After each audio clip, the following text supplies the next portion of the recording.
डर के, कोई दबाव से, कोई छुप करके नहीं कि अरे हम इतनी बड़ी कुल की वधू हैं, लोग क्या कहेंगे, ऐसा नहीं। बड़ी डंके की चोट, वैष्णवता के सारे चिन्ह धारण करती थी, गले में कंठी, माथे पर चंदन। जबकि कोई रानी माथे पर चंदन लगाए, गले में कंठी पहने तो उसके लिए बड़ी अजीब बात है। इतने बड़ी रानी होकर के संतों के चरणों में पड़ी है, अपना गुरु, लेकिन रानी रत्नावती। अब इसका भाव ये भी है कि भक्ति जहां से मिले, जहां से प्राप्त हो, कर लेनी चाहिए। अब इसमें कोई सोचे अरे हम ब्राह्मण हैं और ये गुरुजी तो दूसरे जाति के, इनको कैसे गुरु बना लें। संत की जब एक संत वेश हो जाता है, जब एक वैराग्य वेश हो जाता है, तब वैष्णव की किसी भी जाति पाति का ध्यान नहीं रखना चाहिए।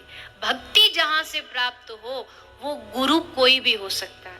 हम जिस भागवत की कथा को गाते हैं उसके वक्ता सूत जी ब्राह्मण और क्षत्रिय माता पिता से उत्पन्न हुए और जब पधारे हैं तो सारे ऋषि आसन से खड़े हो गए। क्यों? क्योंकि वहां ज्ञान का महत्व है, भक्ति का महत्व है। जाति पाति भक्ति में तो नहीं देखी जाती। गरुड़ जी कथा सुन रहे हैं, काकभुसुंडी जी कथा सुना रहे हैं, वहां जाति पाति नहीं देखी गई। अर्थात सत्संग और भजन दासी से मिले, नौकर से मिले, जहां से प्राप्त हो। जैसे मान लीजिए कोई एक हीरा है, हीरा कीचड़ में गिर गया। अब कीचड़ में गिरने के बाद कोई ये थोड़ी सोचता है कि अरे ये तो कीचड़ अब गंदा हो गया, छोड़ो इसे, फेंको।